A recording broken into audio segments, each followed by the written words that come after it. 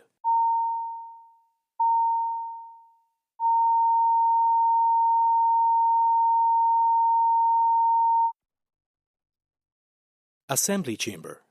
Sound.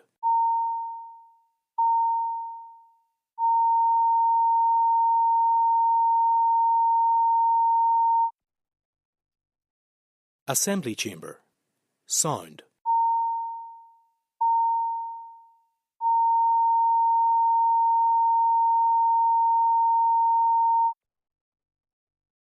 Assembly Chamber. Sound.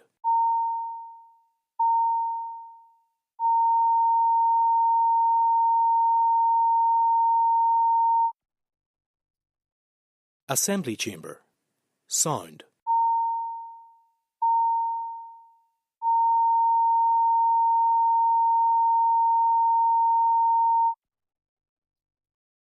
Assembly Chamber. Sound.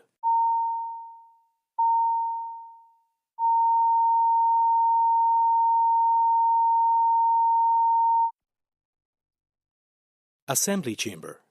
Sound. Assembly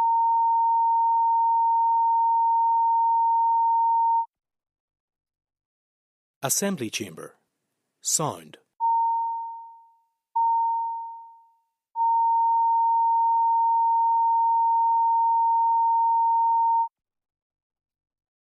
Assembly Chamber.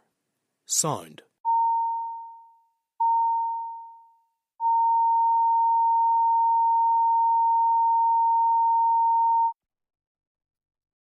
Assembly Chamber.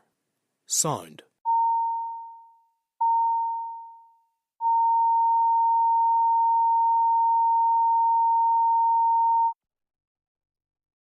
Assembly Chamber. Sound.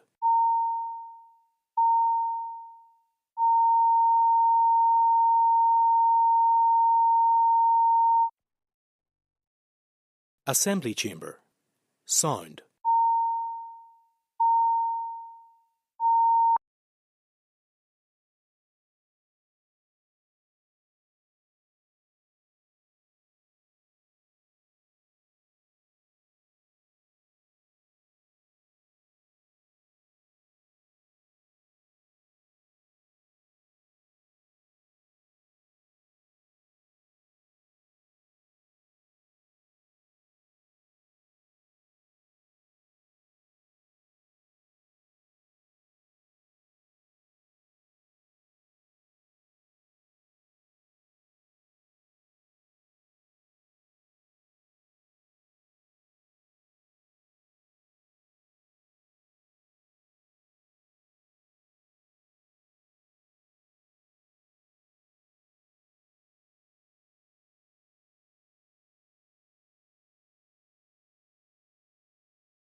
Sitting is resumed. Questions to the Executive. Stephen Dunn.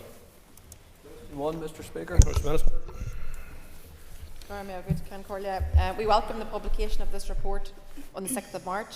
It provides important data on areas that are key to the well-being of our population, such as loneliness, levels of happiness and anxiety, and whether or not people think the things that they do are worthwhile.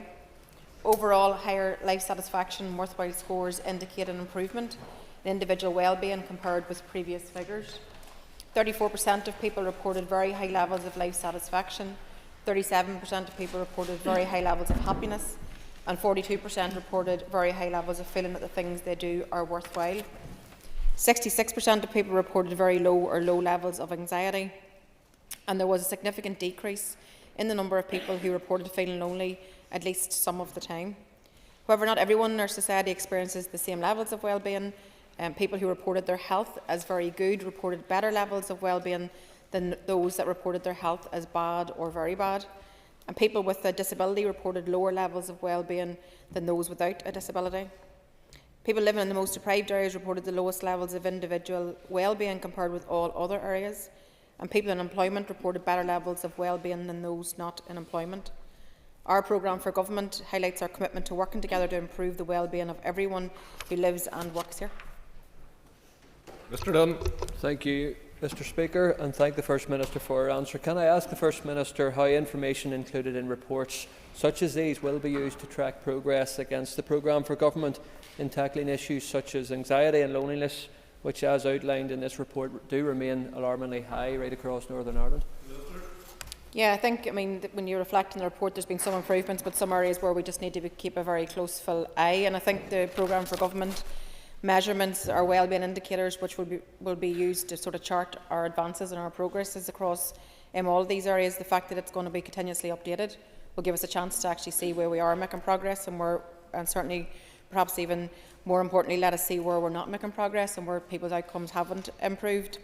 There are 51 indicators in total, and all of these are updated at various points throughout the year in line with their source of publications, so they all come from different sources. But we will continue to update those on an ongoing basis. And to give you an example, data for indicators on life satisfaction, self-efficacy and loneliness were published as part of the individual wellbeing report on the 6th of March, and then the wellbeing framework was updated to include those indicators just 5 days later on the 11th of March. So that gives you a sense of just how in real play, in real time, these things can be updated. And I thank the First Minister for her answers. Does the First Minister agree that the programme for government is a key statement of intent from the Executive to work together to improve people's lives? Minister. Yes, I certainly do. It is our effort together to work together to share an ambitious programme for the Executive. The PFG itself has been designed to make things better, to improve people's lives, to improve their lot, to do better in areas of health and tackling waiting lists, our environment, on childcare, on growing a globally competitive economy, providing more social and affordable homes and sustainable homes, built in safer communities, ending violence against women and girls, and much more. But that's going to require a collective focus and sustained commitment if we're going to deliver the real and positive differences to people's lives here. And that's what I believe we're all ultimately here to do. There will, of course, be tough challenges ahead, financial challenges ahead, but sure, we know all of that also.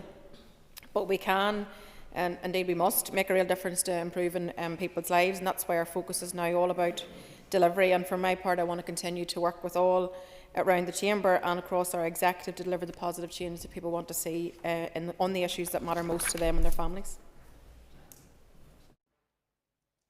Question 2, please.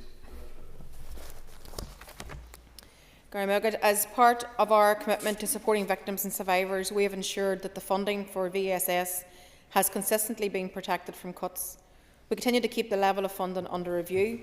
This financial year we have provided over £21 million to VSS to ensure continued help and support for victims and survivors of the conflict, historical institutional abuse, mother and baby institutions and migrant laundries and workhouses. Support is also provided for those that are assessing the Victims Payment Scheme. VSS provides funding to community groups here to deliver essential support and services to victims and survivors. In addition, this year, over 6,000 people have been supported through self-directed assistance payments alone.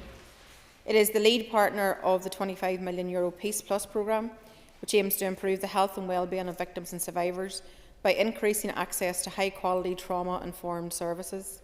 VSS is now engaged with our officials in preparation for a new victim support programme from April 2026. This programme will allow support and services provided by VSS and its community partner organisations to continue, and also it will play a vital role in achieving the outcomes outlined in the Victims and Survivors Strategy. Buchanan. Thank you, and thanks for your answer so far. First Minister, what is your assessment of how the fund is distributed to the relevant groups, and how is it assessed based on their outputs? Well, Funding is distributed by an open call mechanism, and that's absolutely always managed just directly by VSS, and all groups themselves have delivery plans which are renewed annually and aligned to their own budget allocation. The plans themselves are then agreed with VSS, and delivery is monitored by VSS on a quarterly basis. So I think there's a fair degree of oversight in terms of how the funding is delivered to all those groups out there that are on the ground providing excellent services to support victims. Nicola Brogan. Thank the Minister for her answer so far. Can the First Minister provide an update on the appointment of a new chair and board members of the VSS, please? Thank you for that, and I can confirm my commitment that we want to get this done as quickly as possible. In terms of the appointment of a new chair and board members for the VSS, interviews for the posts concluded on the 11th of March. We received an unranked list of successful candidates at the end of March as per the Capani Code, and then in June we were issued a list of our preferred candidates to our officials, and candidates were informed by HR Connect that they'd been successful. And then by the 8th of August, all pre-employment checks were confirmed to have been completed, and we were provided with completed political activity forms and draft formal appointment letters for our signature. Again, that's a requirement by Capani. So I hope that the successful candidates will take up their posts without further delay, and that will ensure that VSS continues to do the great work that it does and has a full board and its court at all times. My commitment is to get this done as quickly as possible. Paula Bradshaw.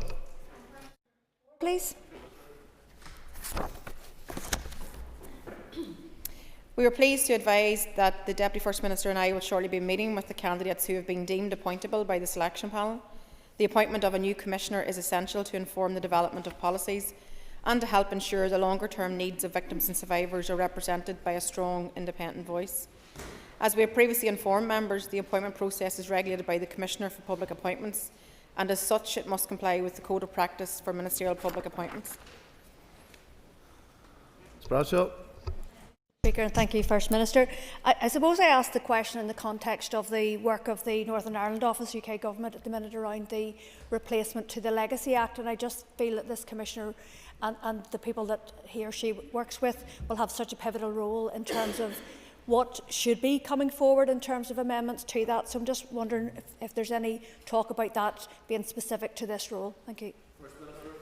No, I think we've got an opportunity, and as I said, we're at the end stage of the appointment process, and the Deputy First Minister and I will be interviewing in the coming weeks, and I think that allows us then to make a successful appointment and let that person get on with doing what they believe is right in terms of the needs of our victims and survivors community here. And I think that's really, really important, as the member is very aware in her role as committee chair. I mean, the role of the Commissioner is so vitally important, particularly in terms of advocacy, history and education, and also young people, and it's very much about improving the lives of victims and survivors, but it's also equally about making sure that the services that are in place at this moment in time are always fit for purpose. So there's a huge interest for the new appointee, but I look forward to us getting to the point where we're able to make that appointment as quickly as possible. Jane. I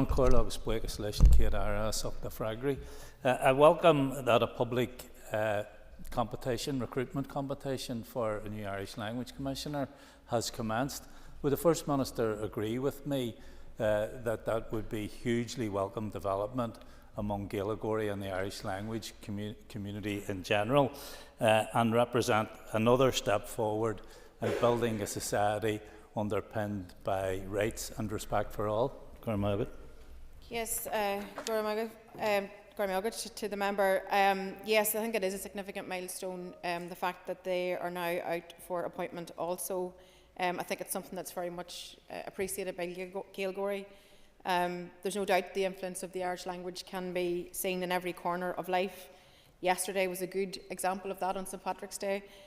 All the celebration right across every corner of society, community groups, media, arts, education, politics. It's very much a living language and very much everywhere as Teanga Bio and Gaeilge.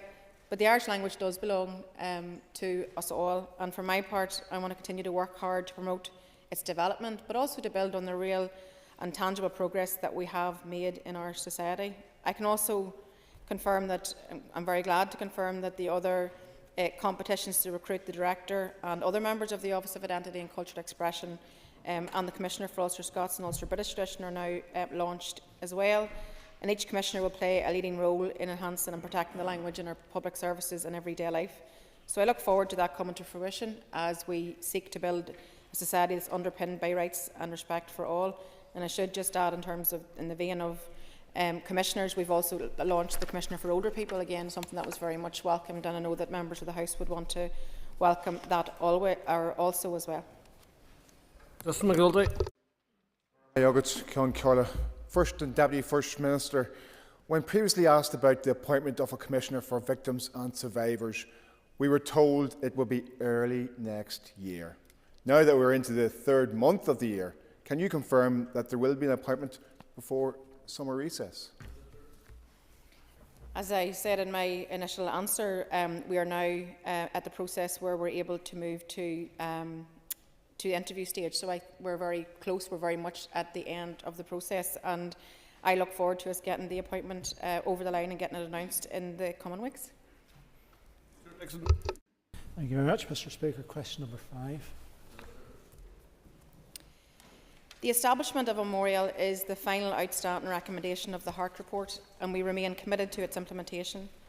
Following our engagement with the 4 main victims and survivors groups, we are pleased to confirm that there is support for fulfilling this recommendation through a memorial plaque here in Parliament Buildings. We will be writing to the Speaker seeking approval to progress this and are grateful for his support to date. We also recognise that some survivors wish to see a broader programme, including localised memorials. Officials have spoken to local authorities, and we've also sought input from representative groups and those that are not associated or affiliated with any particular group. And once potential locations are confirmed, we're going to work with the Arts Council on ensuring that the views of victims and survivors are very much central to designing the memorial. Mr. Dixon. Thank you very much, and thank you, First Minister, for your answer to the question. Minister, given that some of those groups, as you've said, are not happy or comfortable with the proposals, can you indicate to us just how your office will take into account the sensitivity and breadth of concerns expressed by victims and survivors? Minister. I can assure you that we'll do everything that we can to make sure that their views are taken on board. These are people that have been failed at every turn over the years, and it's important that we get this right. And we've committed, both the Deputy First Minister and myself have met some of the groups, we've met individuals, and we want to continue to engage with them because their voice is absolutely crucial, and we must get this right in terms of this remaining part of this jigsaw in terms of the memorialisation. So I think we're making some strides forward in terms of the memorialisation in this building itself, but then there's that wider area where we're going to work with the Arts Council to look at what other form of memorial would be appropriate, because there are differences, as the member has recognised. Some feel like an education programme perhaps is the best way to go. Some feel that plaques are appropriate. Everybody will have a different view, but we must make sure we have a forum where everybody's view will be heard, and I can give you that assurance. That's the determination of the Deputy First Minister and myself. Linda Dillon. Thank you, First Minister, for your answers, and I'm glad to hear that there is intention for a wider programme. Can you detail how the victims and survivors will be, how their voices, you will ensure how their voices will be heard and that they are engaged right throughout that widening of the programme? Sure. Yeah, so as I said, both the Deputy First Minister and myself have met with some of the groups because we do want them to know that they are being heard in our office, and that as we advance the memorialisation, that we're doing so in a way that is something that's going to be received well by themselves, and it makes a difference to themselves and their own experience. So we are going to ensure that their voices are heard. We're going to, as I said, we've made a progress here in this building, but in terms of next steps, officials are going to continue to engage directly with victims and survivors through the representative groups, but also through direct outreach to those that are not affiliated with any of the groups. But we also envisage that the additional element to all of that will be that the Arts Council itself will provide a structured forum for victims and survivor input. So therefore they get to help to shape what is the final memorial and what it might look like and what form it might take, what the wording may perhaps be. So they will be part and parcel of helping to shape memorials in a way that reflects their own personal experience and their own wishes. So I think that we would hope that that sort of broad approach will be the best way in which we can ensure that the widest possible range of voices are heard as we develop these plans further. John Buckley. Thank you, Mr. Speaker. Question number 6. Minister. The Programme for Government 24 to 2027 acknowledges that we must work together across government and society to end the epidemic of violence, abuse and harm against women and girls. Our long-term focus is on early intervention and prevention. We've already made significant progress from the steps we committed to undertaking in the Programme for Government itself. We've launched the EVOG Change Fund, representing a £3.2 million investment for community and voluntary sector organisations, and also grassroots communities in partnership with local councils. We've also launched the Power to Change campaign with partners in Justice and the PSNI to challenge unacceptable attitudes and reduce harmful behaviours of men and boys. We've also established key sectoral working groups to improve outcomes for women and girls in education, workplace and social and nighttime settings. Through the SBRA Challenge Fund, we've invested in organisations to explore how to use technological innovation to improve understanding and prevention, and also to improve the safety of women and girls everywhere. So we're going to continue to work with executive colleagues to support delivery and communications, as well as advising on innovation and good practice. Mr. Buckley.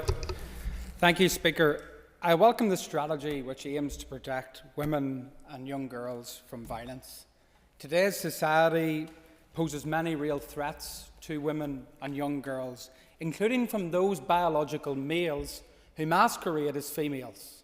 So can I ask the First Minister, does she share my concerns, and indeed the concerns of many women in our community, and the common sense view that biological men, should not be able to compete in female sport, and that female safe spaces, particularly female changing rooms, should never be accessible to biological males, no ifs or no buts? Look, I'm not going down this route. What I will say is that our strategy, which you've asked me a question in relation to, is very much about ending violence against all women in society. It's not focused on perpetrators, it's focused on ending violence against women who receive or always receive an end of this violence. I'm not taking you up on going down a one-way street of trying to marginalise one section of the community over the other. I don't think that is helpful. I'm all about protection for women. I don't think there's anybody in this chamber that isn't. Cathy Mason. Can Corlia, and I thank the First Minister for her answers. Can the First Minister please provide an update on the End of Violence Against Women and Girls Change Fund? Yeah, thank you to the member for the question. So I can confirm that the £3.2 million has been allocated to the Change Fund, and that comes under two different strands of work, both of which launched in January, and will assist both local groups and organisations, as well as 8 community and voluntary sector expert organisations in their work to end violence against women and girls. As part of the EVOG Local Change Fund, funding of £1.4 million has been allocated across councils, and that's going to make grants up to £25,000 available to community and voluntary sector organisations who are operating in a very local way, providing funding direct to grassroots community groups to build capacity and to allow them to take local action. And I can say to the member that I was actually just at a young women's group for International Women's Day, and I was actually quite surprised to learn how this funding is actually filtered right down into grassroots level. This is a small rural community group, no young women's group, and they themselves were part of bidding into the local council for a small pot of funding that allowed them to devise a device that actually helped the young women in the community feel safe. And I felt so proud that a strategy that we have agreed on this chamber actually was making a difference on the ground with young teenagers and young women and young men who were talking about, across society, talking about violence against women and girls. But these young women's group had actually devised something that was funded through this programme. To me, that's something at a very high level strategy working in action, and I was very proud of that piece of work and to see that happening. But across all of our councils, the applications are open until the end of this month, and delivery is going to be commencing from April 2025. And we've also announced the £1.2 million investment under the EVOG Regional Change Fund on the 21st of January, and that funding again is going to be available up until the end of March 2026. With support and partner with 8 community and voluntary sector expert organisations who are already leading the way right across the north in terms of preventing violence against women and girls. Additionally, we have provided $600,000 across the level local council areas. Your time's up to answer this. Okay, thank you. So anyway, there's lots of work happening on the ground, and I can see our strategy filtering right onto the ground, which is more important. Cara Hunter. thank the First Minister for her answer so far.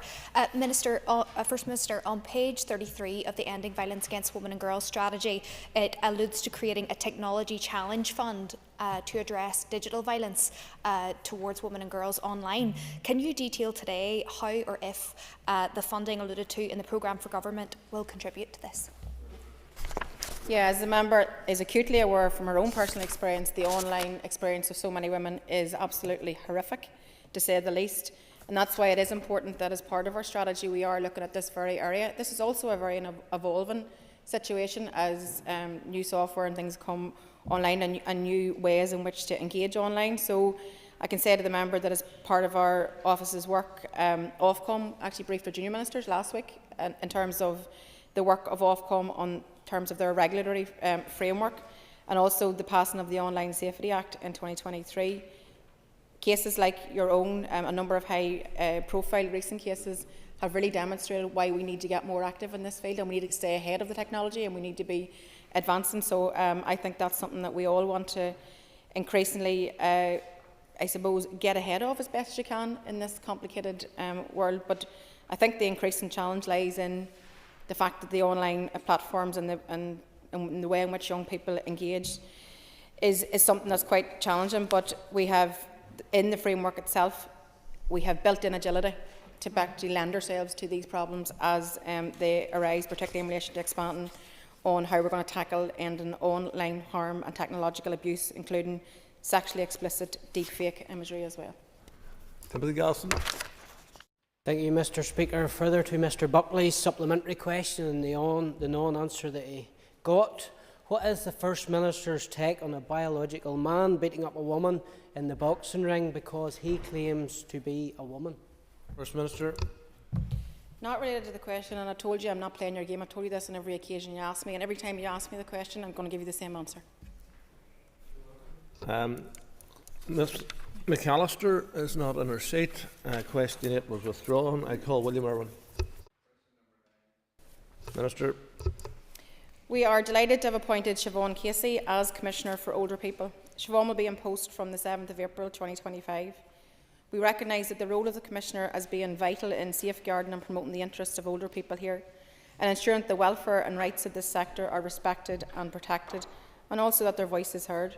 So we look forward to engaging with the new Commissioner as she sets her priorities for the year ahead, and also that she champions the rights and needs of older people. Mr. Irwin. Would the First Minister agree with me that rights of older people are very important, because many old people feel that decisions are being made without their consent, even though they have the capacity to make those decisions themselves? Yeah, I think that's why it's important that we have our Commissioner now in place, and I think certainly the Deputy First Minister, I'm sure, would agree with me that when we interviewed Siobhan, has a real passion for being an advocate for older people. She's great depth of experience in her previous role, and I think that's really going to enhance her offering to our older population.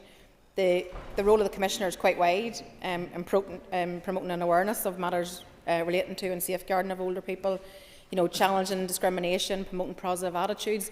And I can tell you that from my experience of the interview, the calibre of Siobhan coming forward is going to be somebody who is going to be energetic on behalf of older people out there in society.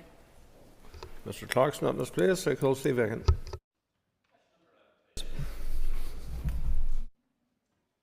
The Executive Office has led an effective and coordinated local humanitarian response to support those arriving here following Russia's invasion of Ukraine.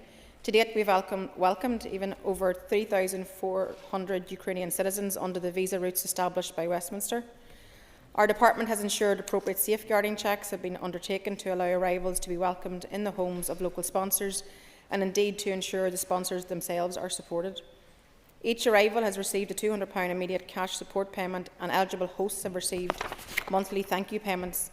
Over $689,000 has been paid in immediate support, and more than £5.1 million has been paid to more than 1,000 hosts. The Department has also facilitated and coordinated support provided by other key departments, statutory bodies and voluntary and community sector organisations in vital areas such as health, education, benefits and immigration advice. Officials are also in regular contact with the Ukrainians and ANI community group. Dr. Egan. The Minister will be aware the reason why we have so many Ukrainian refugees is because Russia is attacking them, and there's nearly daily air attacks. Could the Minister reflect on her remarks when she said she was incredulous that we were going to support the Ukrainians by giving them the opportunity to defend themselves? And does she not think that goes counter to actually what she said in the first place on her first question she was answering me about the Ukraine? How could it possibly be incredulous? Well, I stand over my remarks. I'll repeat them for you again today. I think, look, there's no escaping the fact that Russia's invasion of Ukraine, what it's meant in terms of the devastation that's left behind, we all witness that every day and we all want it to come to an end. It's a flagrant breach of international law, but the best way to end these things is actually with diplomacy, to create a situation where we have a lasting peace. I think that's very, very important. I want to see genuine engagement, I want to see constructive dialogue, I want to see an end to the conflict. I want Ukrainian people to be living in their homeland, happy and peaceful and prosperous. That's unfortunately not where we are today. So at a time whenever the world is in flux, at a time whenever we're looking at a re-armed Europe, at a time whenever today we're discussing welfare cuts to people who have disabilities, people who are sick, but the British government can't find money to support them, but they can find money to arm. I don't think that is the right approach for anybody to take. Jill Guy.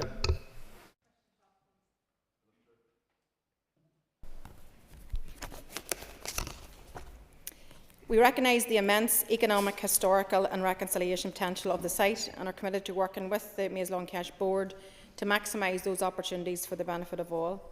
The Board met with the TEO Permanent Secretary on the 27th of February 2025, and since that meeting we have received advice from officials on the options for the Board and also for the immediate priorities. That's currently under consideration in our office, but no decisions have been made yet in terms of the future of the site. Mrs. Guy. Thank you, First Minister, for the answer. Have you presented with options for the MLK Development Corporation on a way forward, and have these been considered, and what are the next steps with that? Sure. Yes, so just as I've said, we've just recently received some information, particularly in terms of those specific options, and we have to meet then with our Permanent Secretary to discuss these, but as I said, no decisions have been made at this moment in time, but this is something that we have to discuss because we have to, as I said, politically, or before in this chamber, what we need to see is a political agreement in terms of what I think is the enormous economic potential of the site. You know this, I know you agree with that. I think many others here agree with that.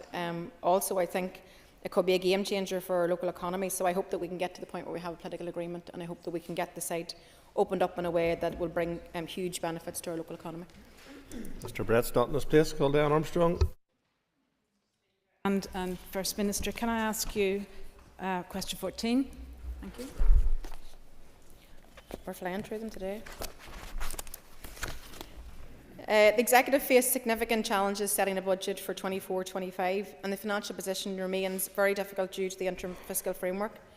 We therefore have insufficient budget, and conversations are ongoing regarding this. As a consequence of this, the departments are all facing tough decisions to manage their budgets and to live within their funding allocations. This year we had to agree a 24-25 budget ahead of the programme for government to make sure that departments had the certainty needed to run public services. This enabled the department to plan ahead to deliver our joint priorities, and then over the last 12 months the Executive has delivered significant outcomes for workers, families and communities, including public sector pay, improvements in childcare provision, a strategy to end violence against women and girls, among much more. Equally, we know that there's an awful lot more still to be done across the remainder of this mandate, and we want to continue to build upon what we have been able to achieve for people in this first year. The draft budget itself was agreed on the 19th of December, and the consultation on this closed just last week on the 13th of March, and it's now for the Executive to agree its final budget and work together to develop and agree the detailed policies as we move to delivering the commitments which we've all signed up to in the programme for government. That brings us to the topical questions for the First Minister, and I call Matthew O'Toole. First Minister, was it right for you, the Deputy First Minister and others to create the expectation that people who lost power as a result of Storm Eowyn would receive compensation, given those hopes have now been dashed? It was right for ourselves to make the good, strong and articulate case for why people needed to have compensation. Unfortunately, that is not how it has transpired. I think a lot of effort, as we said at the time, and a lot of credit needs to go to all of our agencies that responded on in live play and at that time in terms of trying to support people and get them reconnected. But there's no doubt that people had their lives disrupted, and it's disappointing that Ofcom and Utility Regulator couldn't find their way to provide the compensation which we all articulated was absolutely needed. Mr. O'Toole. With respect, First Minister, you aren't, and nor is the Deputy First Minister, advice NI. It's not your job simply to be articulate and to make cases. It's your job to lead. Whenever thousands of people heard you, the Deputy First Minister and the then Economy Minister say that compensation should be paid, that created an expectation. Those people have been let down. Would you perhaps reflect that in the future, perhaps, governing takes more than simply warm words?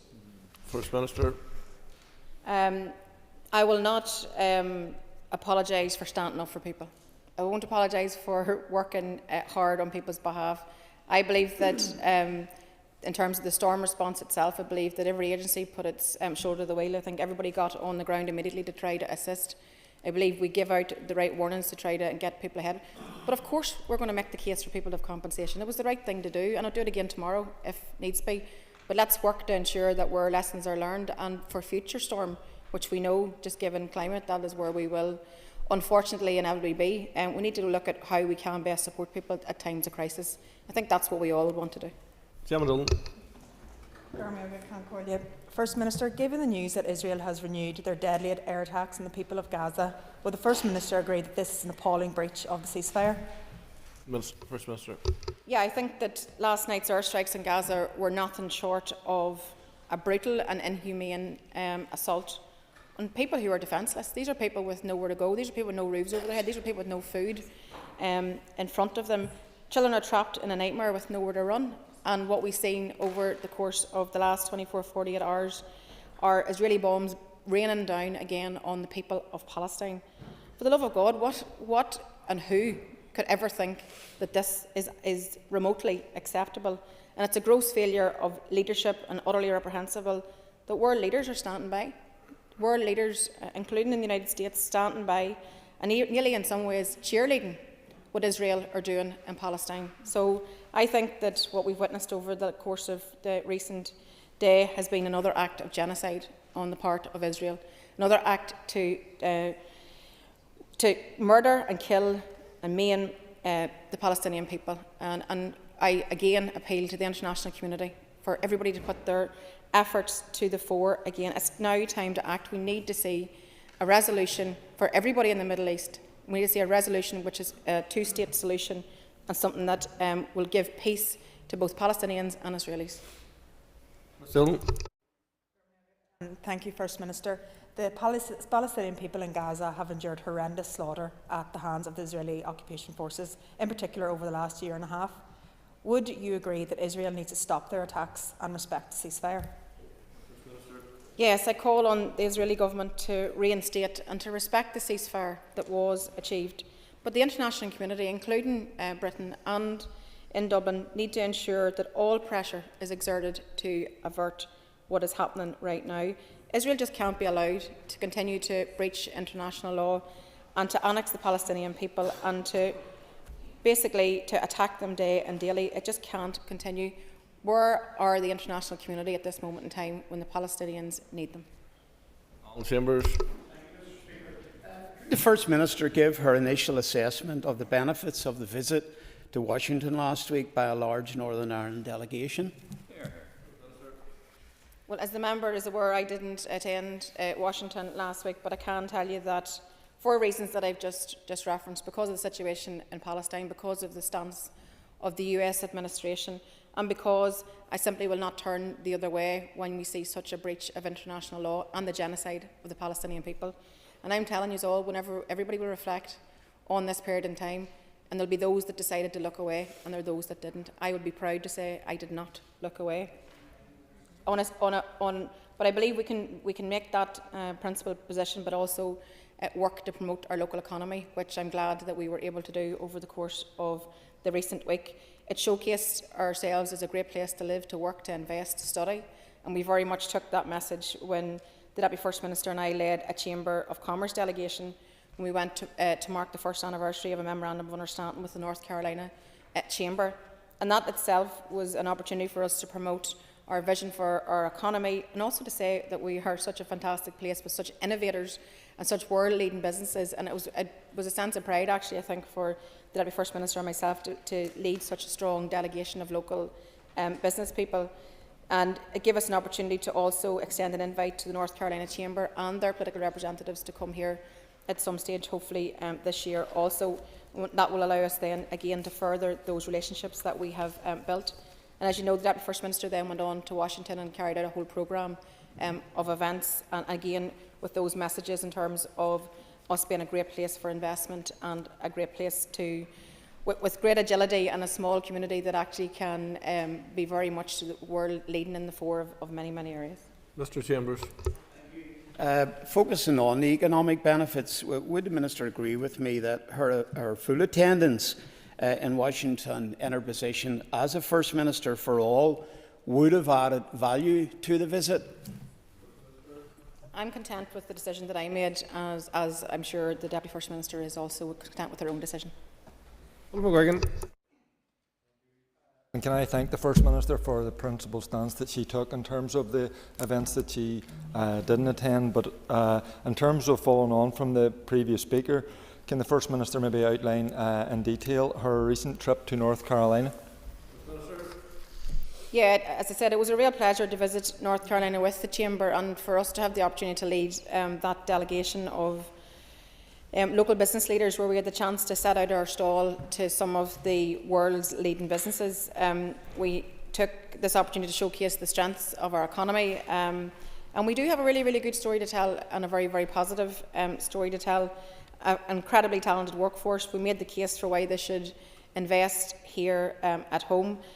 Some of the businesses that travelled on the delegation are world leading in innovation and the work that they do. So it was very much about attracting major investment. It was about creating those better jobs here. And it was about delivering exciting opportunities for people, because that's a priority which we've set out in our programme for government. So I think North Carolina was absolutely well worth doing, and I look forward to other international visits that align with what we're trying to do for our own local economy here. Mr. McGuigan. I asked the First Minister, will she continue working to promote the North as a vibrant place to live, work and invest in?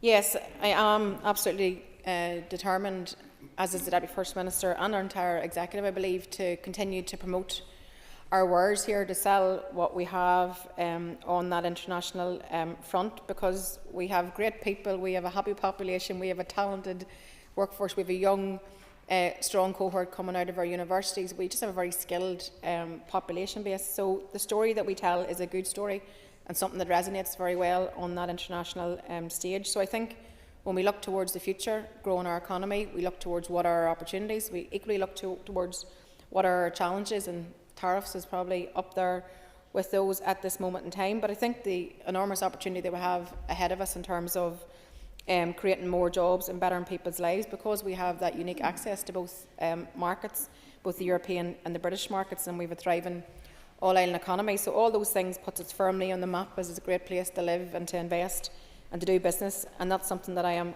wholly committed to. So I hope that we can continue to keep working together to maximise all of this potential, and I've no doubt that we will do so. Colin McGillivray. First Minister, the British Government have just announced a series of cuts to welfare payments, particularly focused on disability payments, causing massive concern, rightly so, including for people who rely on those supports. Will the First Minister commit to raising this issue with the British Government?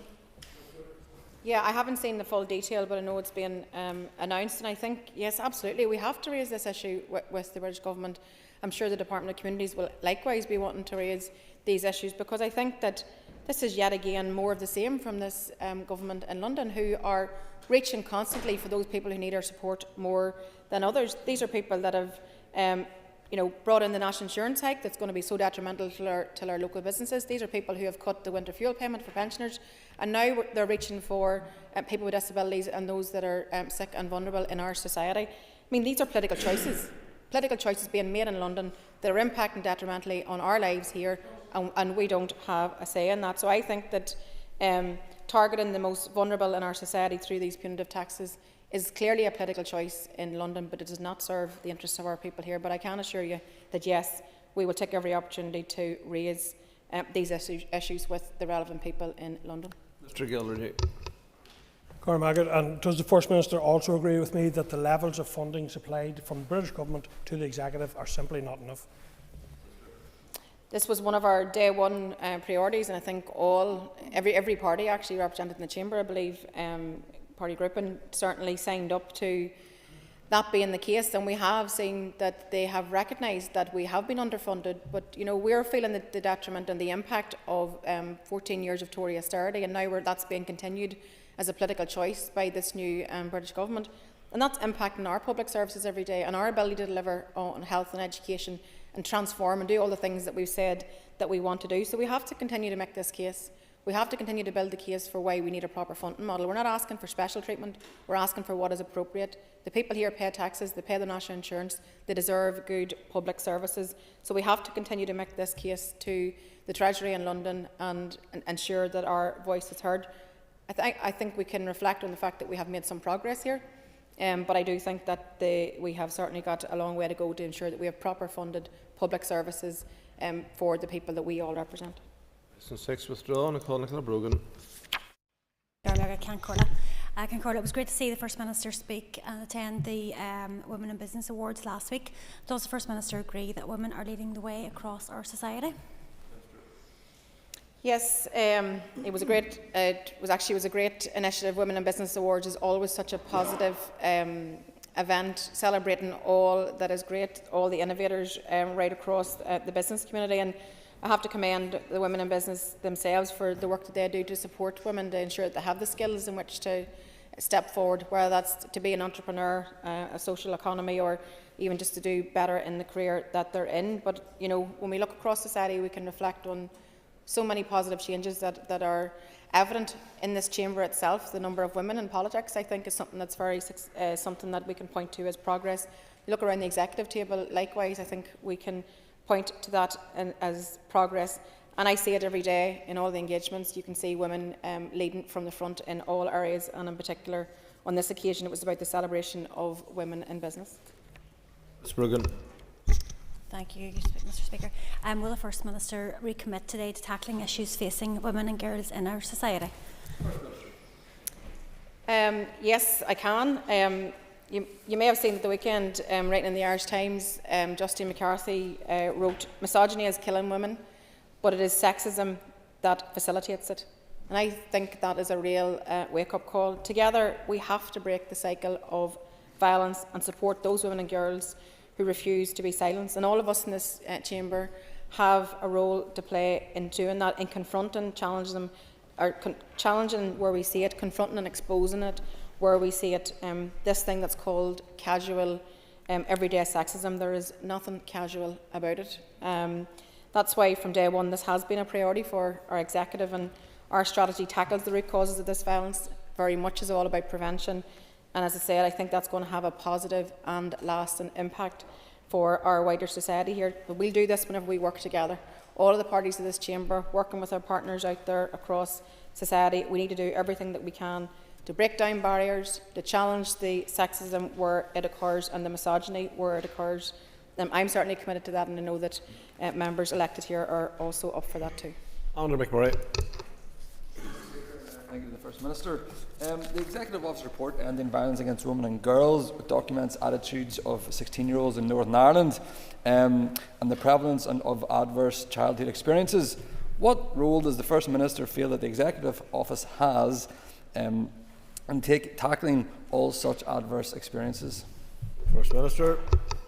I'm not sure if I picked up the question right, so if I didn't, given the time, if I didn't, I will write to you to confirm. But I think one of the beauties of our strategy itself is the fact that so many partners came together to devise the strategy itself, including those groups who work with young people. I think that's what you referred to, Andy. I'm sorry I didn't quite hear you properly. So I'll check the Hansard and I'll write to you. But I think you were asking about adverse incidents and how we can change that.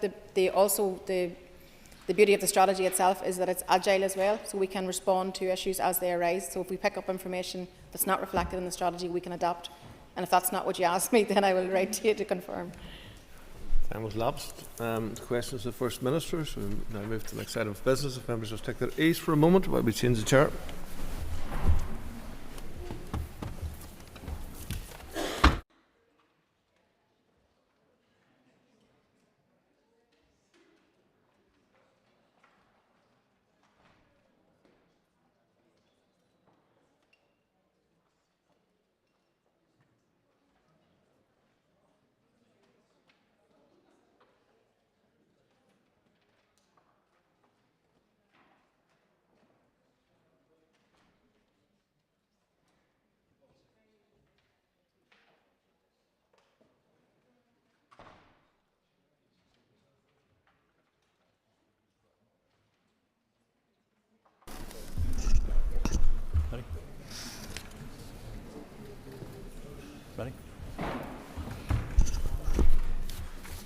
Ladies and gentlemen, thank you. The next item of business is the resumption of the debate on delivering an Irish language strategy. And the next person to speak is Doug Beattie, who's winding on the amendment. And Doug, you have up to 5 minutes. Deputy Speaker, the Ulster Unionist Party believes that the Irish and Ulster Scots language and culture should be respected, promoted, funded and cherished. They are as much ours as they are anyone else's. I remember attending a Tourist Awards event with Linda Irvine a while back and handing out awards to those who had achieved various levels of speaking the Irish language. It was a genuinely warm event. It felt inclusive. And for those who were receiving their awards who were not put off by my poor attempts at speaking Irish, really looked happy with their achievements. Yet this amendment is about promoting the Ulster Scots element to this motion, and I hope the Assembly can support it. It acknowledges, celebrates and advances the historical, cultural and social importance of Ulster Scots in Northern Ireland alongside Irish. Visiting an Ulster Scots agency outreach programme near Londonderry, I heard about their rich cultural heritage, their music, their poetry and their film. Stories from the Loan, a series of 6 short educational films for kids to learn the language. The Forged in Ulster series of films, as varied as they were informative. Because Ulster Scots is really key to what happens globally. Forged from Ulster series showed how Ulster Scots shaped the most powerful country in the world, the United States of America. No fewer than 20 US presidents have an Ulster Scots heritage. It was an Ulster Scot, John Dunlap from Strabane, who printed the first US Declaration of Independence, and an Ulster Scot, Charles Thompson from Maghera, who helped design the US Great Seal. And of course, we cannot forget the elite US 75th Ranger Regiment, who was formed from Rogers Rangers, the leader being Robert Rogers, the son of Ulster Scots settlers. His standing orders are still used today by that regiment. In music, Ulster Scots has a major influence on country and folk music, as well as bluegrass music. It's music that tells a story, with use of Highland and Lowland pipes, fiddles and drums. Rhythmic poetry defines Ulster Scots, as we have names such as Samuel Thompson, Francis Boyle and Sarah Leach, and their poetry. And this includes James Orr, an Ulster Scots poet, a Presbyterian from County Antrim, and one of the United Irishmen involved in the 1798 Rising. He wrote in a similar vein to Robbie Burns about rural life, and in vivid terms. It's intriguing how we have much crossover in culture and language here in Northern Ireland and across the whole island of Ireland. One of the reasons why I believe this amendment to be appropriate and necessary to put into context the cultural and diverse melting pot we all belong to, in part or in whole. It's a living expression of who we are, where we have come from, and how we understand ourselves and each other. In recent years, we have seen a remarkable resurgence of interest in Irish and Ulster Scots, particularly amongst young people. As we commend the Irish language sector, and we should, it's important that we equally commend the Ulster Scots Agency for its tireless work in promoting and developing the use of Ulster Scots. Their hard work has ensured that Ulster Scots continues to thrive as an important part of Northern Ireland's shared cultural heritage. The Ulster Scots sector is not as developed as the Irish language sector, but with support and recognition, we can help those who work hard to develop it. An Irish language strategy is important, and so is an Ulster Scots strategy. Neither need be mutually exclusive. Neither should feel the other one is taken away from them, but instead feel complementary in what they are trying to achieve. And I hope you can all support this amendment today. Thank you, Mr. Speaker. Thank you, Doug. I call on Colin Gildernew, and Colin, you have up to 10 minutes. I'd like to thank everyone who took part in the debate today. anew. I want to start off by thanking everyone who took part in the debate today, especially those members who indicated support for our motion. As a proud Gael, it brings me great joy to speak and to speak up for our native language here in this chamber, and to speak up for thousands of native Irish speakers whose dedication and hard work has kept our language alive and allowed it to thrive. This motion is being brought to acknowledge the vibrancy, colour, strength and dynamism of the Irish language at this time as we bring Seachtain na Gaeilge to a close. I want to also acknowledge the event hosted by Speaker Poots in the Seanad as part of Seachtain na Gaeilge, which very much underlined the importance and long-standing history of the language and indeed how it unites us across the north into Scotland and beyond as part of a rich shared history. I want to say thank you to all those activists who put so much of their time and energy into promoting and protecting our language. The Irish language, Acharja, is experiencing a significant revival in the north. More and more people are taking an interest in learning the language, particularly young people. The Irish language is more visible today than it has been for many, many years.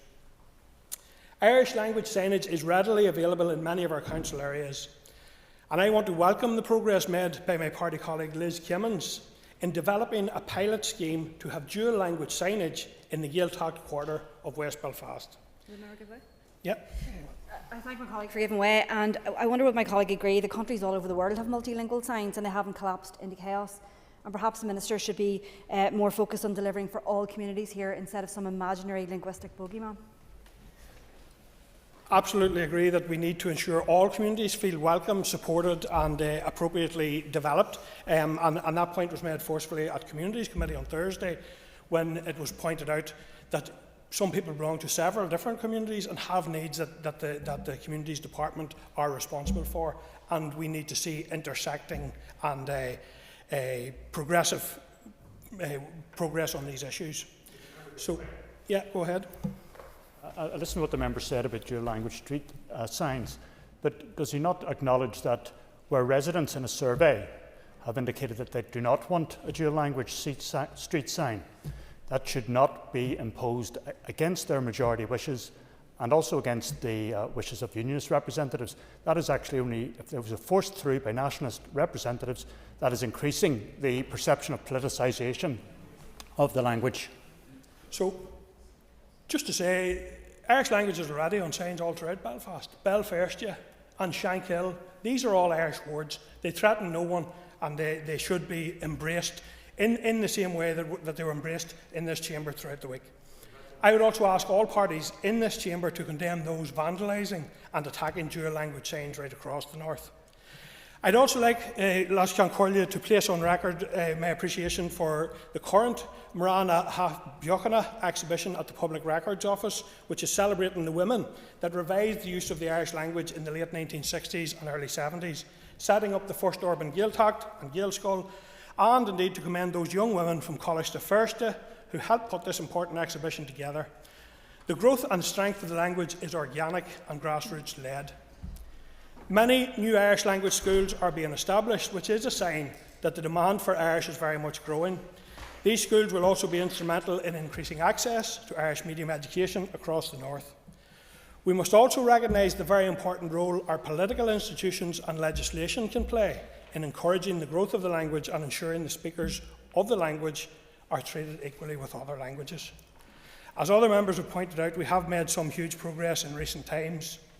The Identity and Language Act in 22 was a notable milestone for those of us who wish to see full equality for the Irish language. The outworkings of that Act recently allowed for the ban on the use of Irish in our courts to be repealed. The ban was another reminder of the horrendous persecution that Irish speakers suffered in generations past, and the righting of this historic wrong has been long overdue. The Act also set the stage for the appointment of an Irish Language Commissioner, and we heard last week the appointment process has now begun. It's important also, Acharja, to recognise the advances that the language has made in film and music. Artists like Kneecap are bringing the Irish language into the mainstream in a way we've never seen before through their music and their award-winning film. I also want to recognise the progress made within this chamber in terms of accommodating the Irish language, and I want to thank the translation team for providing an excellent translation service. We've certainly come a long way since the days when the Irish language was openly mocked by members of the party. Significant challenges still to be overcome, and understand that there's a huge amount of frustration at the lack of progress amongst those activists in the Irish language sector. An Irish language strategy was agreed by all parties in the St Andrews Agreement in 2007. 18 years have now passed and we still don't have the strategy in place, despite the fact there have been 2 successful judicial reviews. Last week, Conor na Gaeilge presented to the Communities Committee in what was a very powerful session. Regrettably, the Minister has refused to meet with Conor on 3 separate occasions, despite them being integral to the work of the co-design group.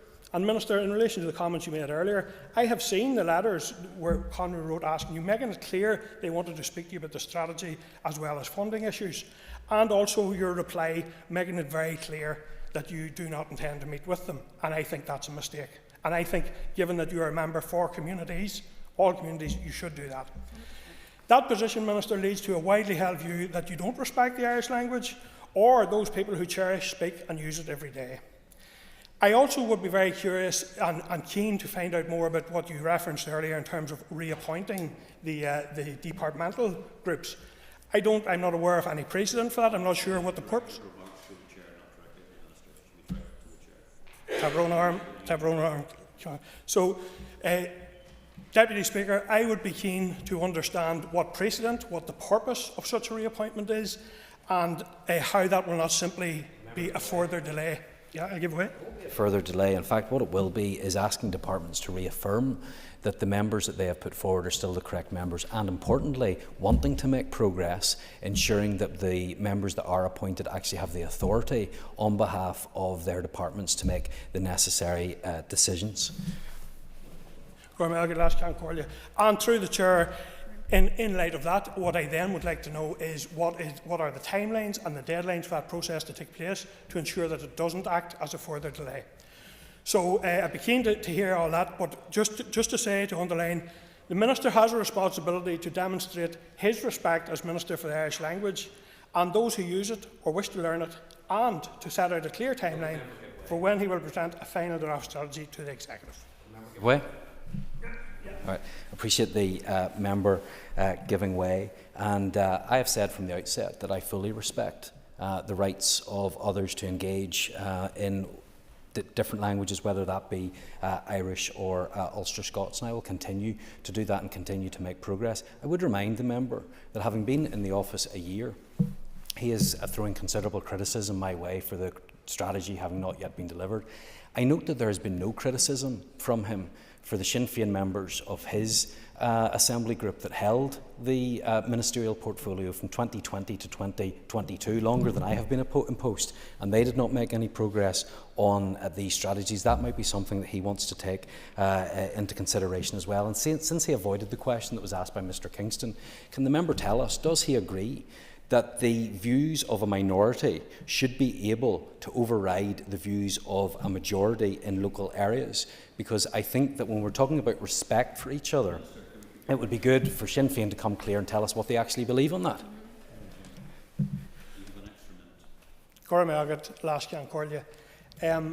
I don't believe that the visibility of Irish language represents a threat to anyone.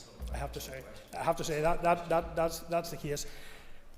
My colleagues, in relation to all of the strategies, and there are a series of strategies which urgently need to be progressed, they're interlinked and interdependent. My colleagues were involved in setting up significant co-design processes and getting groups involved. Those groups are now telling us that they feel they have been cast aside and have no input into the process at this stage, at a time when we don't have clear timelines for delivery. Ladies and gentlemen, the question is that the amendment standing in the names of Robbie Butler, Doug Beattie, John Stewart and Colin Crawford be made. All those in favour say aye. Aye. Any contraries? No. As I hear ayes from all sides of the House and only one no from Mr Gaston, therefore I say that the amendment is thereby passed. The ayes have it, the ayes have it. So therefore, the question that the motion is amended be agreed. All those in favour say aye. Aye. Any contraries? No. Noted. The ayes have it. The ayes have it. Thank you very much indeed. Take your ease while we move on to the next item of business, which is the amendment.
Is the adjournment.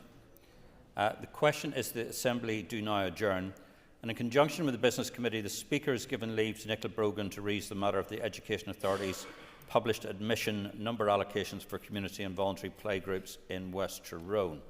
Before we kick off, Nicola, I think it would probably be appropriate if we had the Education Minister present, because I don't think it would be much of a debate if he's not here. So if we can just take our ease, and I shall remain in the chair here until we have an Education Minister before us.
And I'm just trying to find who I call here. Who called?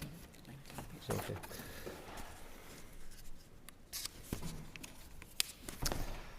Yes. Item 6 in the order paper, the adjournment question. Oh, sorry. The question is that the Assembly now adjourn, and in conjunction with the Business Committee, the Speaker has given leave to Nicola Brogan to raise the matter of the Education Authority's public admission number allocations for community and voluntary playgroups in West Tyrone. Call Nicola Brogan, and you'll have up to 15 minutes, Ms. Brogan. I'm really pleased to bring this adjournment debate to the Assembly on behalf of a number of community-based playgroups in West Tyrone, and I do thank the Minister for attending and responding to the debate this afternoon. So I want to take this opportunity to discuss a number of issues that are plaguing community and voluntary playgroups in West Tyrone.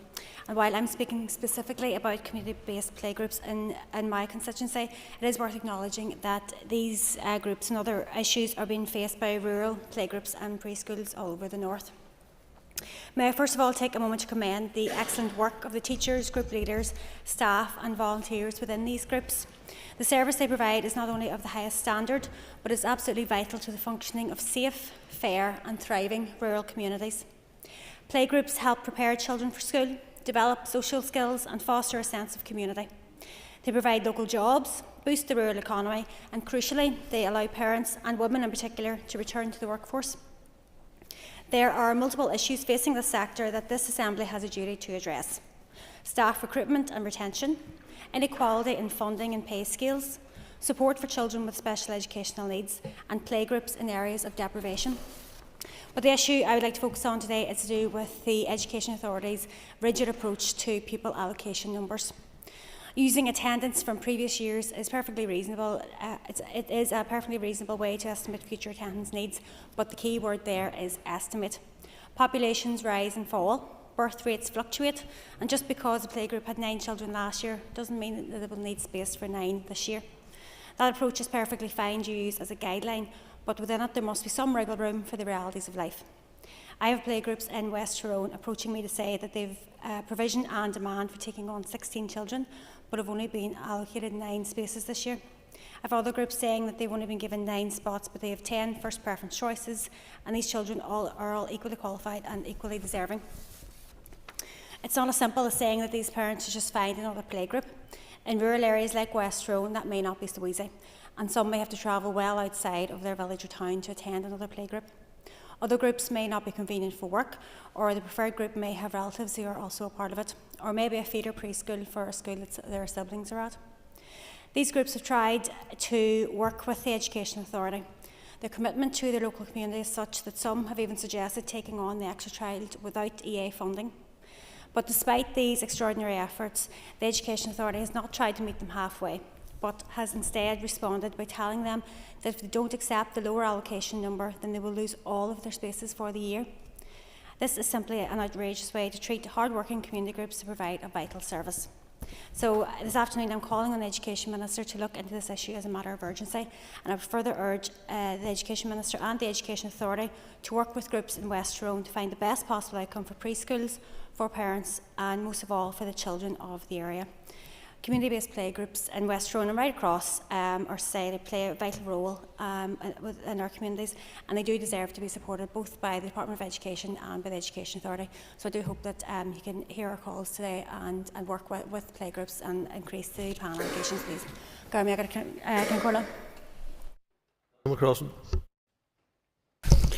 Thank you, Mr. Speaker, and I'd like to begin by thanking my constituency colleague Nicola Brogan for bringing forward this important issue. It obviously is not just unique to West Tyrone, it affects many constituencies across the north, but something we're acutely aware of in our rural constituency. I think it's also appropriate, Mr. Speaker, to put on record our sincerest appreciation to the staff and teachers for the huge amount of work and the important role that they play in providing this vital service, this enabling service that allows, as my colleague has already outlined, for all of the very many benefits for local families in our community. Every year, like many others in this House, my office is contacted by concerned parents and providers about the allocation of the preschool places. It's a recurring issue and one that continues to cause considerable worry and frustration. Mr. Speaker, the Education Authority determines the number of funded non-statutory preschool places annually based on an assessment of local need, but the reality is that the community and voluntary providers are not guaranteed a minimum allocation, sometimes not even a single funded place, which is causing quite a number of concerns. This approach creates a divide between the statutory and non-statutory sectors and it undermines community and voluntary settings. It puts them at a disadvantage and limits the choice available to parents. These providers are vital to our local communities. They offer trusted, high-quality early years education, often in areas where statutory provision simply does not exist.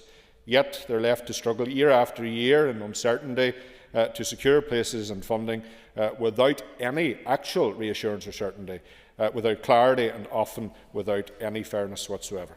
I do acknowledge that steps are being taken, that the Department for the Economy is currently carrying out a scoping exercise to assess business support needs across the early learning and childcare sector, and that we're expecting a report soon in that regard. I also welcome the increase in funding from £2,150 to £2,550 per child per year from September 2024, and the one-off payment of £100 per child, though small, is also recognition of the pressure that these settings are facing. But let's be honest, this is only part of the solution. What providers need is long-term stability and a fair, transparent allocation system. They need to be treated as equal partners, not as second-class providers. And Mr. Speaker, already this year I have been contacted by several such providers in West Tyrone who are very frustrated and concerned, not just because of the number of places allocated, but because there is no transparency, in their opinion, about how those decisions are actually reached. They are asking who decides, what criteria is used, and how can this be appealed, if indeed so there is any mechanism whatsoever. These are entirely reasonable questions and they deserve answers. We cannot continue with a system that leaves providers in the dark, forcing them to plan staffing and service delivery around unpredictable and unclear decisions and timelines. That's not sustainable, it's putting the sector at risk, and it's simply not fair or practical.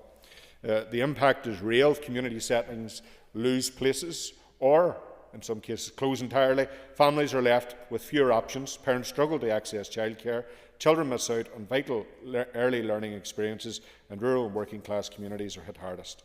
Mr. Speaker, it's about more than numbers. It's about fairness, it's about equality and giving every child the best start in life, regardless of where they live or what type of setting they attend.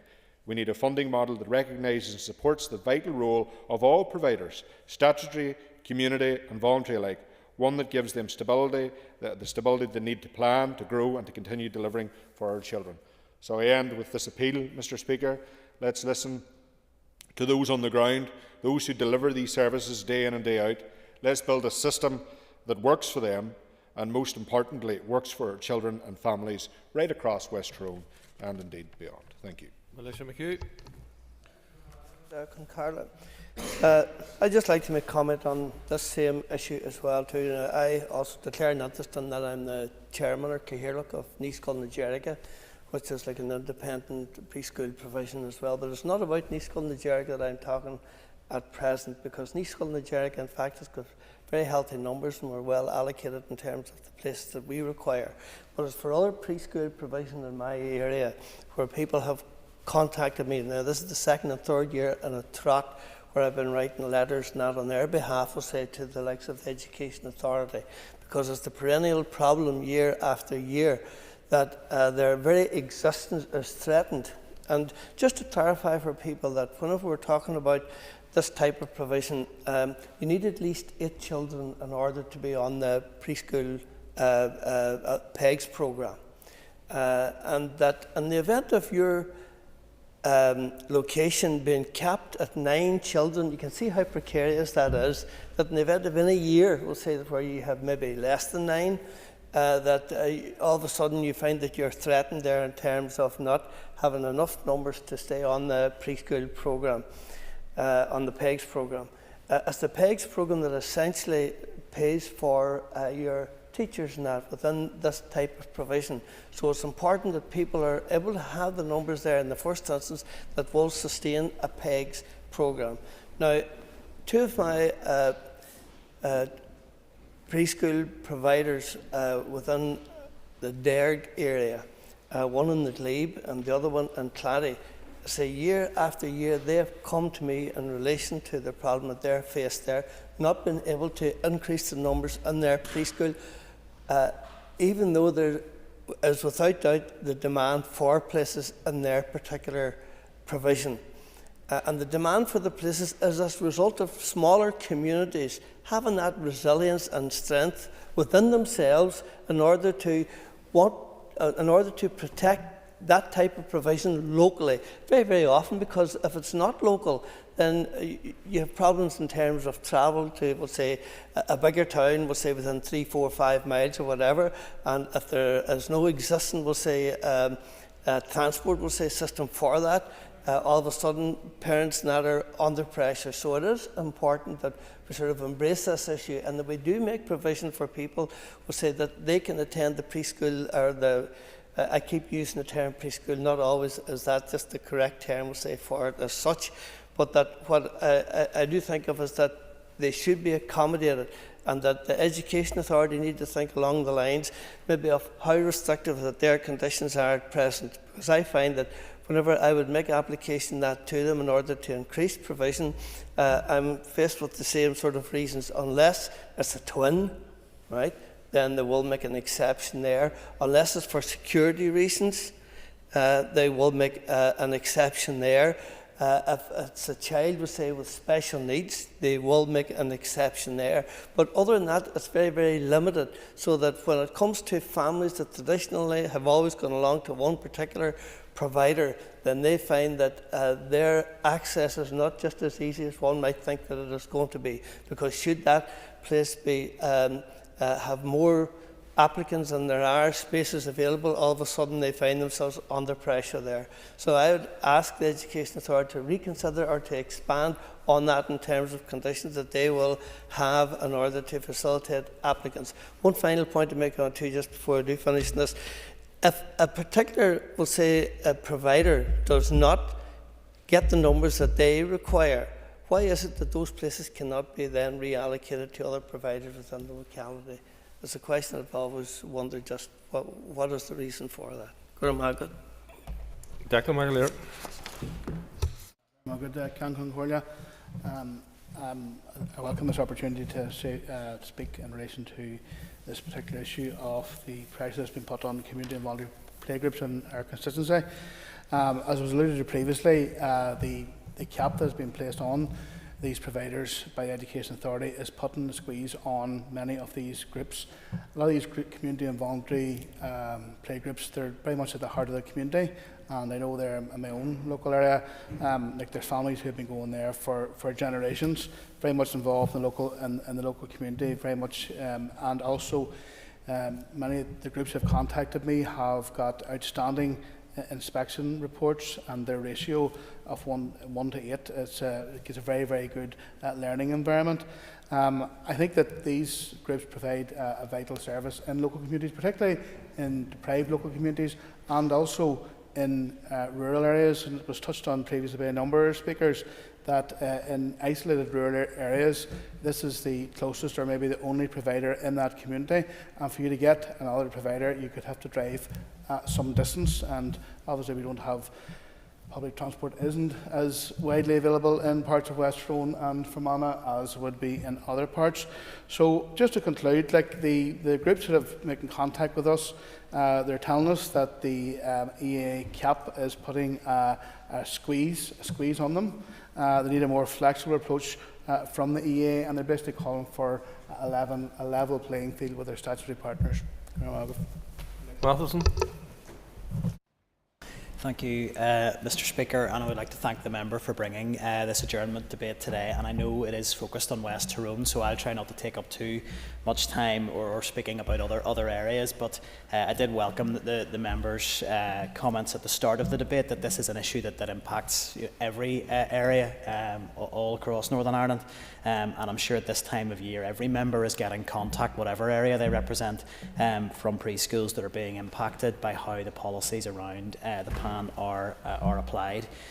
I wanted just to begin my remarks by tracking back to the Independent Review of Education, which very clearly highlighted the discrepancy between statutory preschool provision and non-statutory, and it was very clear that those latter providers, the non-statutory providers, the sort of groups we're talking about today, are clearly disadvantaged by the current funding model, and in terms of other issues around child ratios, of which we're all very clearly aware of.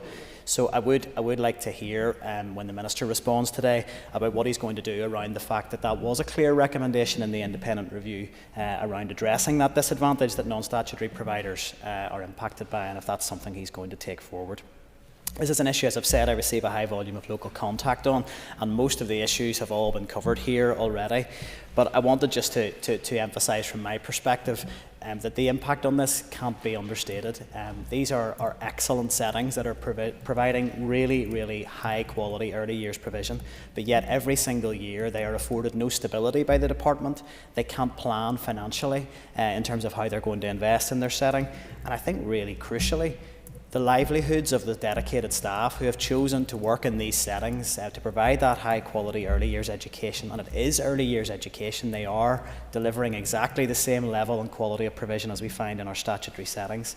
Those staff, their livelihoods can be threatened on an annual cycle, year in, year out, and that can't be acceptable. It can't be that every February those staff have a concern that they're going to get that notice, sorry, your PAN's been reduced for that setting and there's no job for you. That does not really say paint a very good picture about how we value these staff. It also impacts parental confidence in the system, because we have a system that does rely very heavily on parental choice, but yet in many communities parents feel if they apply to that local non-statutory setting, which may be the one that is right in the middle of the community that they live in, that they want to send their child to, they have no confidence they'll actually get a place, because if the department cuts those numbers, even if the parental demand is there, the places won't be available for them. And that often then leaves parents in a scenario, and in my constituency, and I'm sure it is the same in West Tyrone, in rural areas where they're being asked to travel unrealistic distances to get to the next setting. And I know the department has a policy around that 5 mile radius, but for a family relying on public transport, that often places them in a scenario where there simply is no other viable option for them. A family recently who contacted me around that case, and I think they were being asked to do something close to a 1 hour bus trip in terms of getting to a setting that is technically in the 5 mile radius, but if you don't have a car, that's not always appropriate. And the other thing I wanted just to highlight finally was, I know one of the big frustrations for the settings that they raise repeatedly is that they see the statutory settings, and I'm not trying to denigrate their provision. There are brilliant statutory settings out there, that the provision, we're really lucky to have such great provision all across Northern Ireland, but they see settings being funded to provide places for non-target age children. And I think our non-statutory settings struggle to understand how that can be the case when they're being told, look, well, you have parents actually applying of a target age to go to your setting, and you're having to turn them away because your PAN doesn't allow you to do that. But a statutory setting down the road is funded to actually bring in non-target age children. That doesn't make sense to those settings, and they don't understand how that is appropriate. And they also then are in a scenario where they're having to charge for those non-target age children, which makes their setting less desirable. So there are a lot of issues that affect the non-statutory settings, and I would really want to hear clearly from the Minister today, just simply, is he going to review the policy? Because I think it can be very easy to bash the EA. They in many ways in this scenario, they're just implementing a policy that's passed down to them from the department, and that's a policy that doesn't afford a lot of discretion. So really, on the basis of this, it would be good to hear from the Minister with standardisation coming in, which is a big change in the system, which I think is very welcome. Is this policy about how we deal with the non-statutory settings going to be reviewed? Because it just feels like there is so much inequity in the system, and it's not a level playing field for these settings. So it'd be good to hear the Minister's response on a number of those points. Thank you. Dan Armstrong. And thank you to the member for bringing forward the adjournment debate. I hope the member doesn't mind me making a few brief comments on this debate. As she'll understand, this is an issue facing many community play groups across the west of the province, and it does impact, of course, on Fermanagh as well. And there are many similarities between West Tyrone and my own constituency of Fermanagh and South Tyrone, given our rural peripherality and the strong community ethos. And not wishing to fall foul of your direction, Mr. Speaker, I'll focus my remarks on the recent reductions in admission numbers for community and voluntary playgroups across the West. The member is right to raise the issue of the EA cap, as there are many concerned about it, and I feel concerned for those impacted by recent reductions in admission numbers in West Tyrone and beyond. These changes are primarily driven by adjustments to early years education funding. The funding pressures in early years that have been on display in recent years have once again shone a spotlight on the fragility of our early years set up here in Northern Ireland. I'm conscious that the Minister has a plan for early years education with the rollout of the standardisation programme, which I do support, but I am concerned that in order to pay for such a scheme, it will come at the detriment of the smaller rural playgroups. I've been contacted in recent weeks by numerous playgroups who have been receiving their pupil allocations for the upcoming academic year, and I will admit that they're mostly from West Fermanagh and not West Tyrone.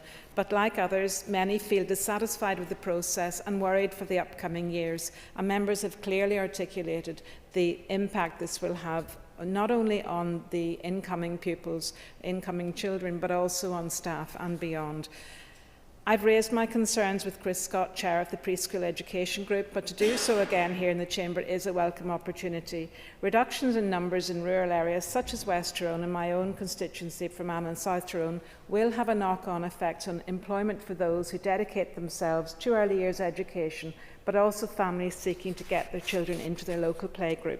And I do join others in commending teachers and staff connected with the community and voluntary playgroups, which are an integral starting point in early years education journey for our young children.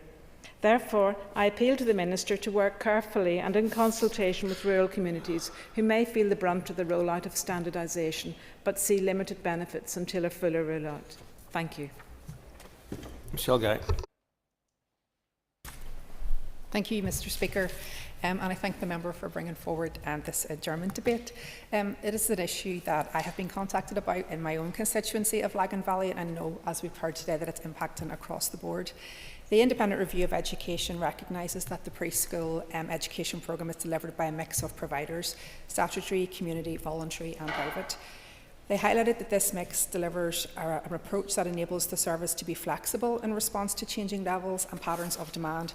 However, they note the inconsistencies between the different providers in terms of ratios, employment, model, funding and admin support. They note that we cannot find any justification for these different arrangements pertaining to the statutory and non-statutory sectors. So many community and voluntary providers are facing additional challenges, despite delivering the same preschool curriculum for our children. When it comes to the published admission number allocations, or simply the number of children they are funded to accept, they again appear to face additional challenges. In the experiences I have heard about the admission numbers for non-statutory settings can fluctuate significantly, and I know this can lead to I know this can be in response to low birth rates or changes in local demographics, but it is incredibly hard, if not impossible, for these settings to plan on a yearly basis. They have overheads to pay, they have staff to pay, and they can't continue to operate the way they are if the admission numbers fluctuate significantly year to year, or they can't respond to local demand. I am dealing with a charity-run preschool provider who has been in the local community for more than 40 years, delivering funded preschool places for more than 20. Their admission number for the coming year is based on 2024. However, they are predicting they could grow if given the chance. They note other local settings are already at full capacity, more families are moving into the area, and yet their logical and modest request for a small increase has been rejected. The reality of this is local children having to travel further for preschool places, adding to the costs for parents who can ill afford to do this.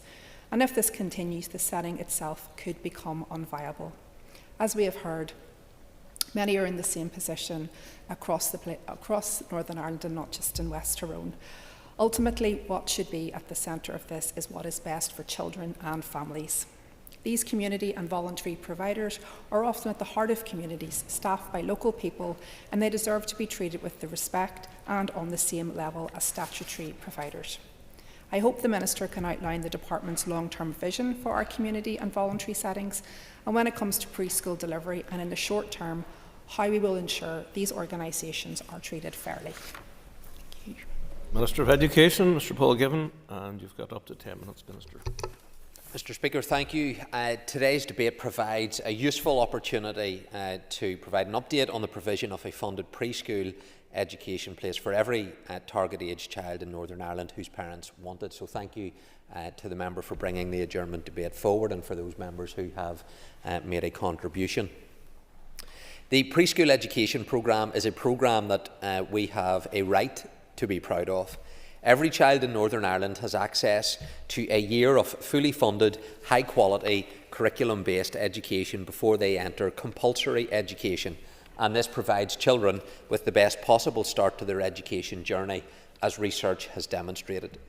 My aim is to provide every child 22.5 hours per week preschool education, which will enhance this even further. Last year, I made a commitment to use the funding made available by the Executive to help stabilise the sector and support 100 settings to deliver 22.5 hours per week of preschool education to 2,200 additional pupils from September of this year. I've delivered on each of those commitments and more. I've approved significant increased funding for non-statutory providers, including the largest increase in the funding rate that my department has ever made, bringing the rate to £2,550 per pupil, a rate slightly higher than part-time statutory nursery units.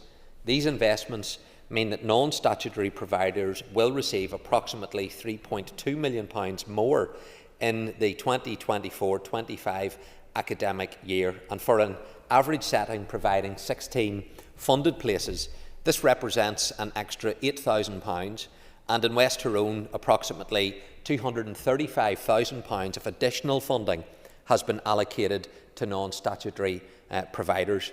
I know this benefited my own local constituency, where a number of preschool providers, one in Moira, concerned about the impact of rising costs, were seeking support.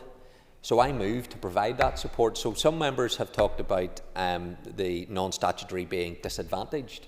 Actually, the evidence would show that decisions that I've taken to inject £3.2 million into the sector has very much closed the gap. We have made significant progress. And I know that that was very much welcomed in terms of those settings within my own constituency, the intervention that I was able to make. And that was in addition to the £100 of a one-off payment that went to every setting in August of last year. I'll give way to Nick, yes. I thank the Minister for giving way, and I would want to acknowledge that extra funding that's gone in and that it was indeed welcome.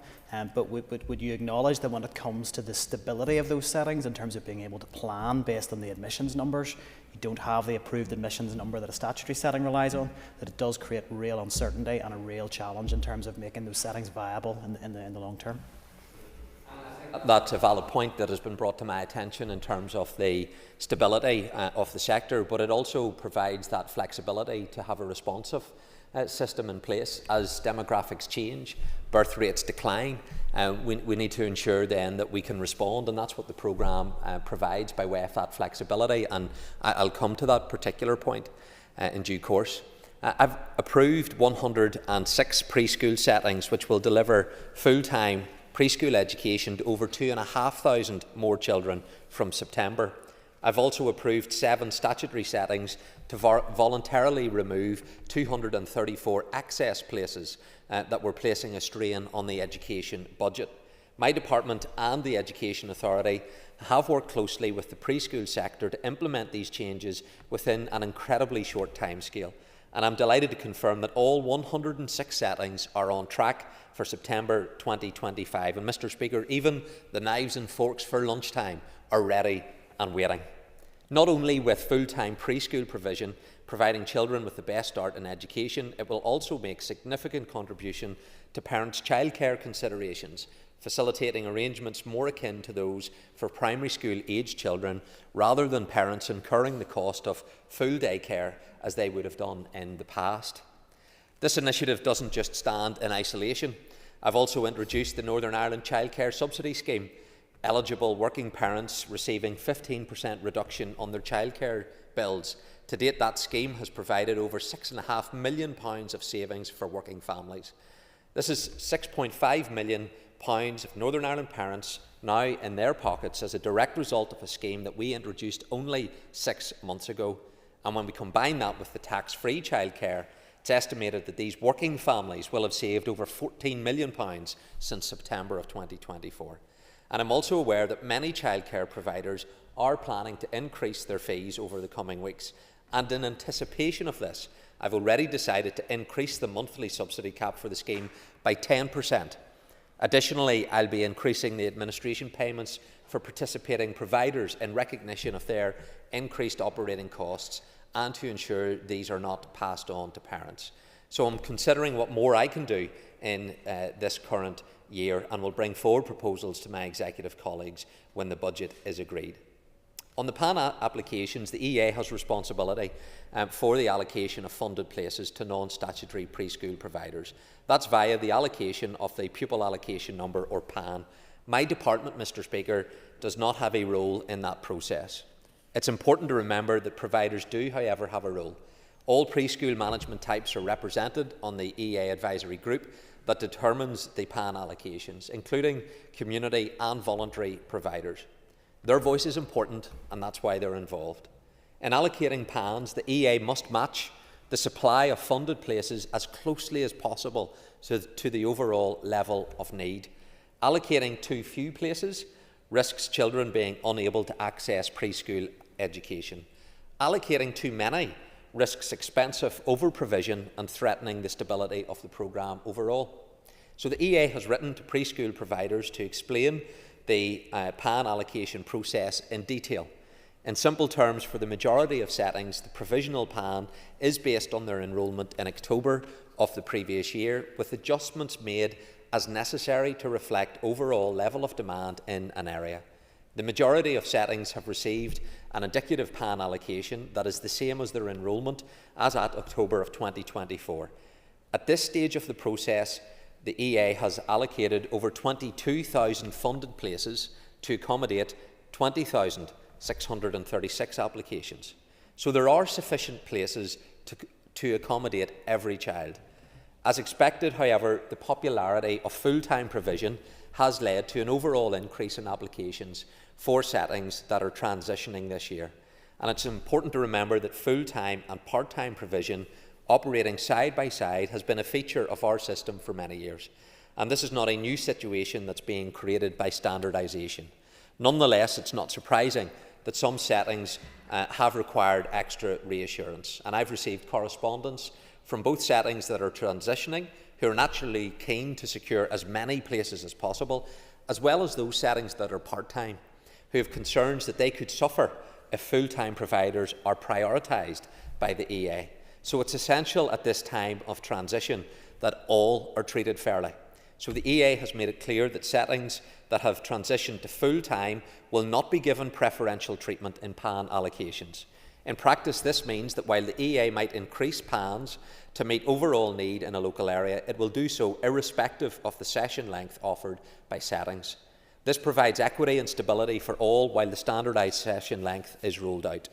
Settings that have not yet standardised must not be penalised or put at risk in favour of those who have standardised first, and the overall aim of providing a funded place for every child whose parents want it must not be jeopardised. Mr Speaker, can I conclude by acknowledging that many settings would prefer a higher PAN allocation from the EA than they have received. If you only consider one preschool setting in isolation, it may seem that there is no real harm in increasing the PAN, but the reality is that birth rates are falling. There are fewer children that require a funded preschool place compared to last year. Therefore, increasing the PAN for one setting above the overall level of need inevitably means a reduction for another setting, potentially putting it at risk and, importantly, risking overall under-provision of preschool places for target-aged children. As much as we would all like every setting to have their preferred PAN allocation, this is simply not possible. The EA's allocation process is intended to treat all settings equitably, maintaining stability in the sector, avoiding unnecessary costs of over-provision, and ensuring that all target-aged children can access a funded preschool education place. So in each of the last 6 years, at least 99.8% target-aged children were offered a place in a preschool setting of their parents' preference. By the end of the admissions process, with places available each year for those who were not yet in that position. Thank you, Mr Speaker. Thank you. That concludes the debate. The Assembly is adjourned.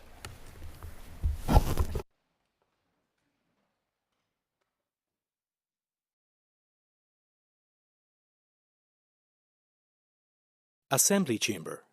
Sound.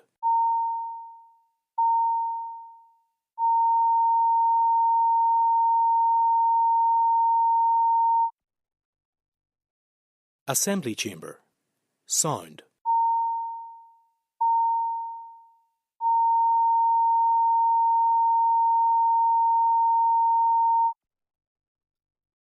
Assembly Chamber. Sound.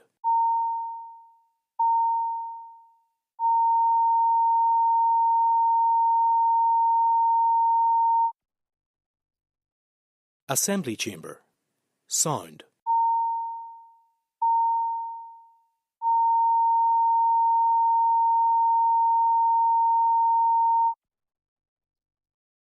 Assembly Chamber.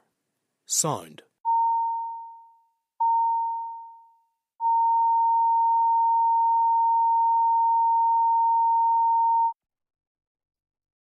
Assembly Chamber. Sound.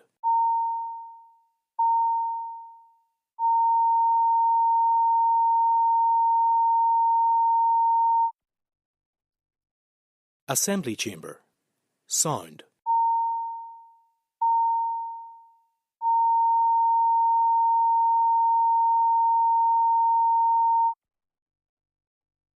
Assembly Chamber. Sound.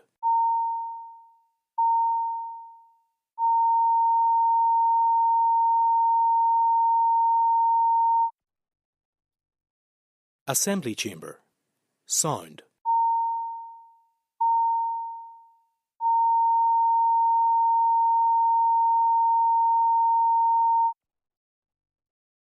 Assembly Chamber. Sound.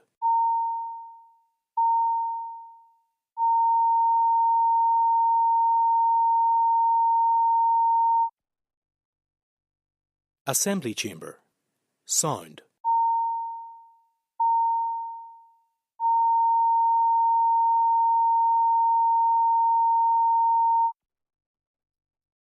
Assembly Chamber. Sound.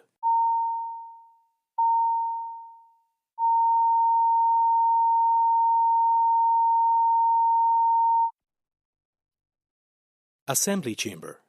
Sound.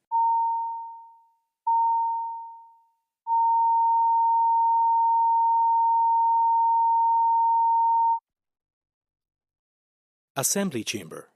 Sound.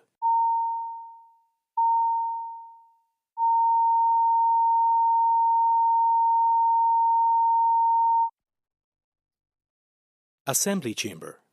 Sound.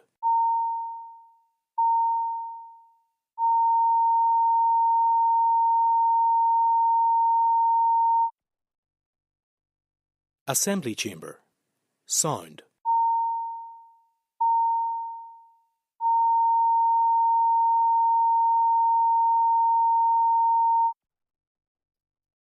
Assembly Chamber. Sound.